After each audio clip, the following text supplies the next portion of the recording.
الحمد لله رب العالمين وبه استعين واشهد ان لا اله الا الله وحده لا شريك له واشهد ان محمدا عبده ورسوله اما بعد.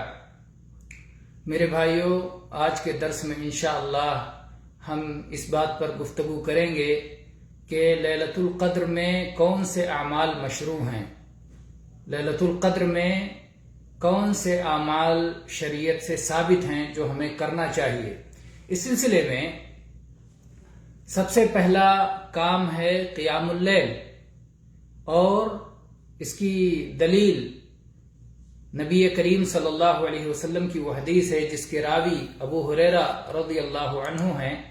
جو صحیح بخاری میں 2014 نمبر پر اور صحیح مسلم میں 760 نمبر پر مروی ہے کہ نبی صلی اللہ علیہ وسلم نے فرمایا: من قام لیلۃ القدر ایمانا واحتسابا غفر له ما تقدم من ذنبه، کہ جو شخص قدر کی رات میں ایمان کے ساتھ اور ثواب کی نیت سے قیام کرے تو اس کے تمام پچھلے گناہ معاف کر دیے جائیں گے. تو یہ قیام اللیل قدر کی رات میں کرنا چاہیے. گویا اس رات میں تراویح پڑھنا چاہیے، تہجد پڑھنا چاہیے اور اس رات کو زندہ کرنا چاہیے. شب بیداری ہونی چاہیے صلاۃ کے ذریعے اللہ کے لیے کھڑے ہو کر کے، اور کھڑے ہونے کی حالت میں قرآن پاک کی تلاوت کر کے، کیونکہ قیام کی حالت اللہ رب العالمین کو اس لیے پسند ہے کہ اس حالت میں اللہ کے کلام کی تلاوت کی جاتی ہے. دوسرا مسئلہ ہے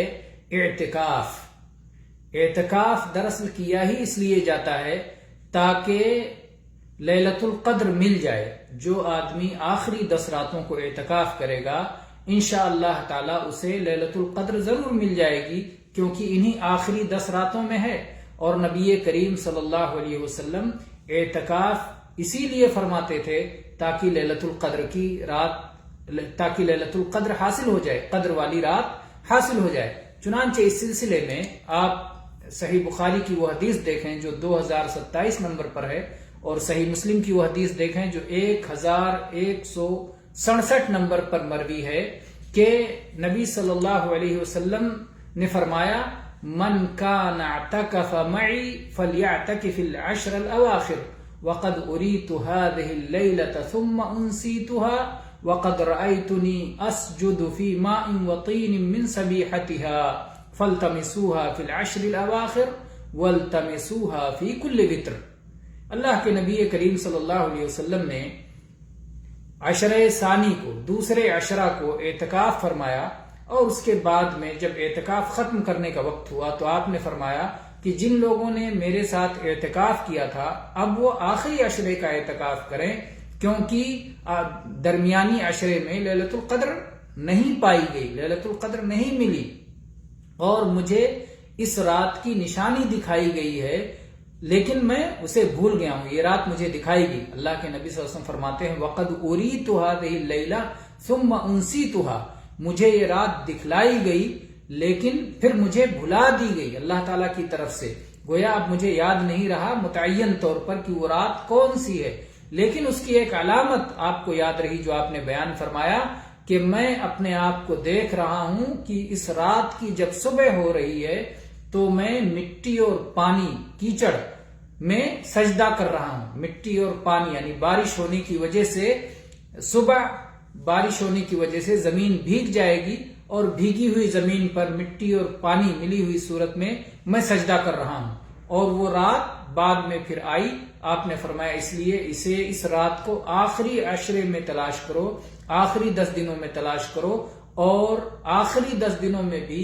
طاق راتوں میں تلاش کرو. وَالْتَمِسُوهَا فِي كُلِّ وِتْرٍ، اس کو آخری طاق راتوں میں تلاش کرو، یعنی 21، 23، 25، 27 اور 29. تو یہاں پر نبی کریم صلی اللہ علیہ وسلم نے اس کی ایک علامت بتلائی جو کہ صبح کو حاصل ہوگی، یعنی پہلے سے علامت موجود نہیں ہے، علامت بعد میں حاصل ہوتی ہے. اس لیے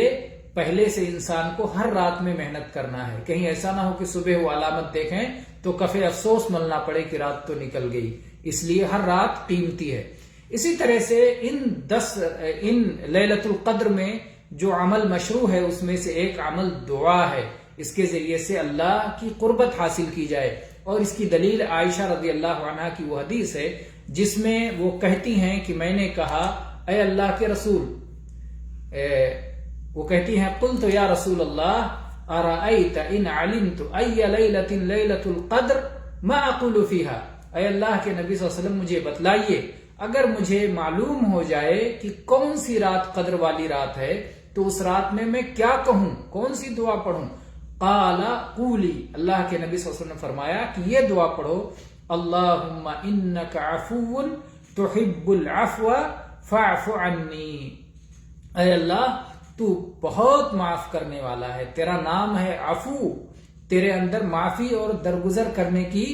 صفت ہے پائی جاتی ہے، تو بہت زیادہ مبالغہ کا صیغہ ہے عفو، تو بہت زیادہ معاف کرنے والا ہے، تحب العفو تو معاف کرنے کو پسند فرماتا ہے، فاعف عنی اے اللہ تو مجھے معاف فرما دے۔ یہ حدیث امام احمد نے اسے روایت کی ہے 25,423 نمبر پر مسند احمد میں، اور سنن ترمذی میں یہ حدیث ہے 3,513 نمبر پر، اور اسی طرح سے یہ حدیث سنن ابن ماجہ میں 3,850 نمبر پر، اور سنن کبرا میں امام نسائی نے روایت کیا ہے، امام حاکم نے روایت کیا ہے، امام بیہقی نے روایت کیا ہے، امام ترمذی نے حسن صحیح قرار دیا ہے، امام حاکم نے فرمایا ہے صحیح علی شرط الشیخین ولم یخرجا، اور امام نووی نے صحیح اپنی کتاب الاذکار میں لکھا ہے اسنادہ صحیح، اور ایسے ہی امام ابن قیم رحمہ اللہ نے بھی اعلام الموقعین میں اسے صحیح قرار دیا ہے، اور علامہ البانی رحمہ اللہ نے صحیح الترمذی میں صحیح قرار دیا ہے۔ تو بہرحال یہ روایت خلاصہ یہ ہے کہ یہ روایت انشاءاللہ صحیح ہے کہ لیلۃ القدر میں ہمیں دعا پڑھنا چاہیے اللہم انک عفو تحب العفو فاعف عنی۔ اور چوتھا مسئلہ، چوتھا کام، تمام اعمال صالحہ، کوئی بھی نیک عمل جس کی اللہ توفیق دے تو اس رات میں کرنا چاہیے، ہر نیک عمل کرنا چاہیے۔ اس سلسلے میں آپ قرآن پاک کی وہ آیت یاد رکھیے، سامنے رکھیے، جس میں اللہ تعالیٰ نے ارشاد فرمایا لیلۃ القدر